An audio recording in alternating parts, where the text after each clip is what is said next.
My name is Duddy, set up builds and stuff. I know there's been a lot of Warlock builds recently that can cause infinite ignitions, but so can Titans, and it's easier than ever. Easy. All you gotta do is put your class ability down, and things just start going boom. And quite a lot of times, you don't even need to use your weapons. The solar ignitions will just kill for you. Like I said, bang your class ability down, and things just start going pop. But we've got a lot more than ignitions in this video. We're going to show you some absolutely crazy survivability where you can just face tank everything in the game. So stay with me. It's going to involve the Khepri's Horn. This thing is an absolute beast on solar. I did a whole couple of videos on this last season. The new fragment aspect, shield burst. This thing is crazy, and a solar fulmination. That's all you basically need, but like I said, I will be showing you some really good survivability as well. And like I said, guys, Warlocks can do it.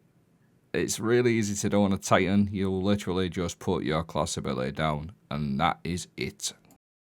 We'll start off with the Khepri's Horn. Solar final blows recharge your barricade. While you have a solar super equipped, casting your barricade unleashes waves of solar energy that damage and scorch targets. Combatants and guardians defeated by these waves are developed in a sunspot. So, just show you how it works quickly. You put your class ability down, and you're going to get a wave, 3 waves of solar energy like so. Pretty simple, really decent. The next part of the build is the aspect, the shield burst active. Obviously, we're going to focus on the rally barricade because that's what you need for Khepri's Horn. Standing behind your barricade grants you scorching rounds to you and your allies' solar and kinetic weapons. While your barricade is deployed, activate your class ability again to remotely detonate it, scorching combatants caught in the detonation, dealing increased damage, and it scales with your class ability stat. So, you basically put your barricade down, scorch everything in front of you, and when it's finished, press your class ability again, and it will do like a solar clap, exploding everything, causing scorch. Sol Invictus is the next one. This will create sunspots. Whenever you kill an enemy afflicted by scorch, you just create random sunspots left, right, and centre, which grants you restoration, and your abilities regenerate slightly faster. While you've got the restoration going, 2-piece for opponent is nice because this will give you 10% DR every time you heal, and when you've got Resto, it is constantly healing, so you've always got a 10% damage resistance. The second piece I like to run with this particular build is the Sage Protector 2-piece. Sword hits, return, grenade, and class ability energy. We're really focused on the class ability, and you get this back so fast, so you can literally just keep spamming your 3 waves of solar energy from your Khepri's, and then obviously then you can just keep clapping with your shield burst aspect or detonating it as well. So you can literally just keep spamming. All you got to do is keep getting hits with swords, and you get any class ability in back like 3 or 4 seconds, guys. It's really good.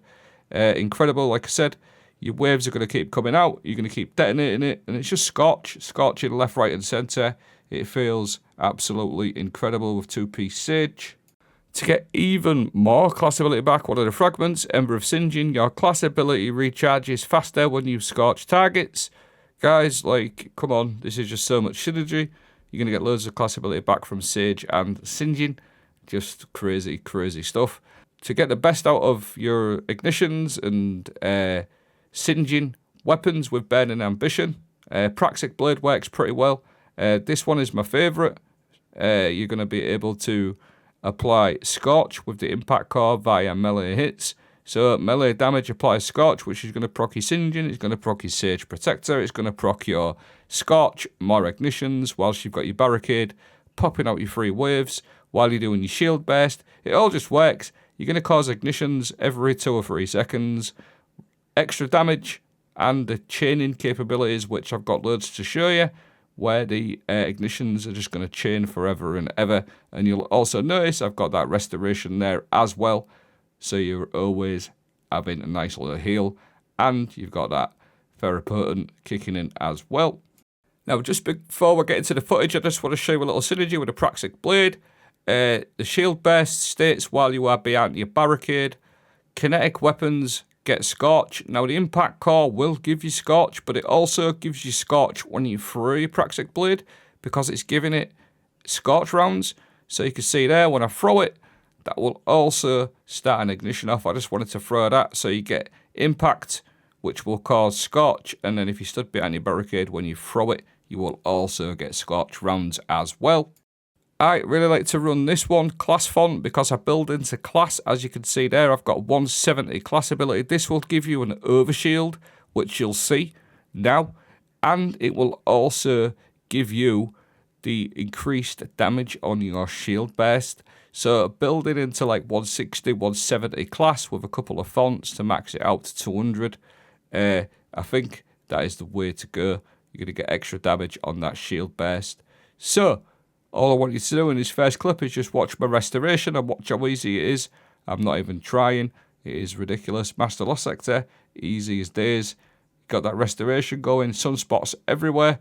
Really, really strong. And when the circumstances arise and you're in the right position, get a couple of tanky targets together, you're going to cause ignitions all of the time. And like I said at the beginning of the video quite a few times, it's easy. You just literally put your class ability down, and even if you don't cause that ignition, you just follow up with a Burning Ambition weapon, whether that's a sword, and that will then chain that ignition. So even if it don't proc, just get a bit of Burning Ambition on there. Like I said, I quite like to run the Praxic Blade with this because it's easy mode, like loads of ignitions, loads of scorch damage, etc.